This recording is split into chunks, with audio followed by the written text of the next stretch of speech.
Breaking news. Welcome to today's headlines. Biafra's gut-wrenching argument for respecting colonial boundaries. Biafra's gut-wrenching argument for respecting colonial boundaries. To my dear listeners, from wherever you're listening from, please stay tuned as I read today's news.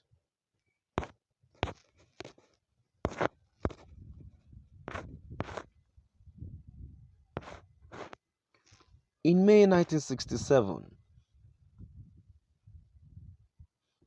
a mere 7 years after attaining independence from Great Britain, Nigeria descended into a civil war. The Eastern region, one of the country's 3 independence-era semi-autonomous divisions, which was predominantly populated by the Igbo people, had unilaterally seceded under the name of Biafra, triggering an invasion by the Nigerian military.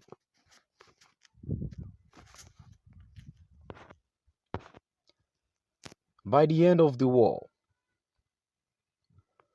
2.5 years later, nearly 2 million civilians had died, most of them from starvation, and up to 4 million others were displaced.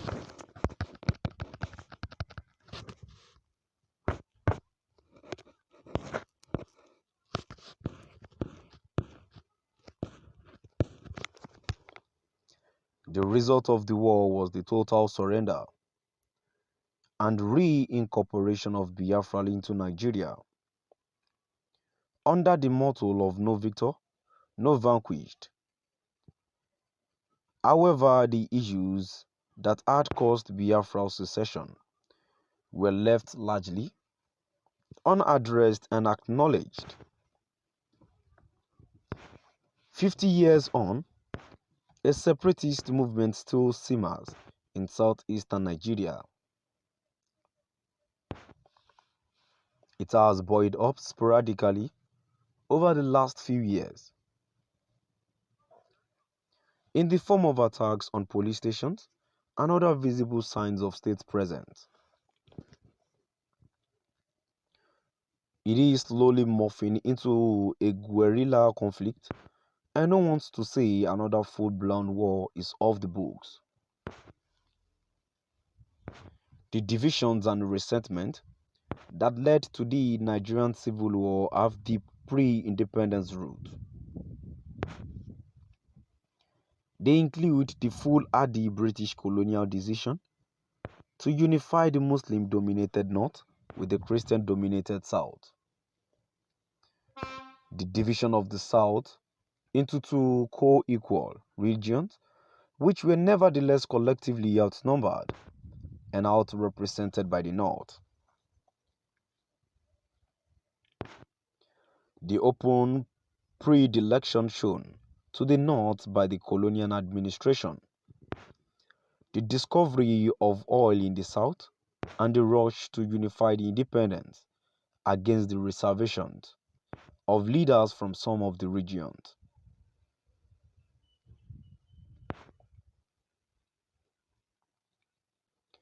In a 2021 article for The Conversation, Dr. Chiko Direl Nwagu, a political science lecturer at the University of Nigeria, argues that the current separatist movement is animated by modern analogues of the same old issues. The separatists accuse the Nigerian federal government of marginalizing the Igbo area by both limiting the flow of resources and infrastructural investment and choking the region through a heavy military presence.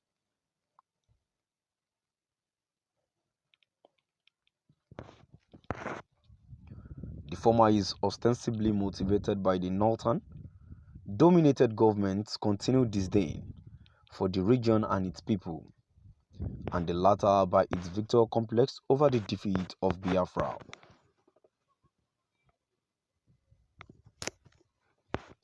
The movement's current phase is the indigenous people of Biafra, IPOB, a group founded in 2012 by Nnamdi Kanu. The group gained notoriety after Kanu seemed to call for the separatists to take up arms. Though he and his allies insist that theirs is a peaceful movement, following a spate of attacks on state installations and clashes with civilians, IPOB was designated as a terrorist organization in 2017. It has since been targeted for repression by the Nigerian government, including through extrajudicial killings and forced disappearances. Kanu has been arrested twice, spending over a year without trial the first time. However, it is ultimately resolved. The issue of Biafran independence exemplifies, in a very tragic way, the absurdity of modern African nation-state, which colonial powers cobbled together from a patchwork of ethnic communities, which had never had a pure collective corporate existence. In the independence era, they were thrust into the world, blinking newborns, and left to fend for themselves, having, for their only unified history of collective oppression. What followed was a flurry of coups, secessions, and civil wars. Millions died and millions more were displaced. To my dear listeners, now we've come to the end of our today's news. Please do drop by the comment section and let's know what your view is all about. Thank you for listening.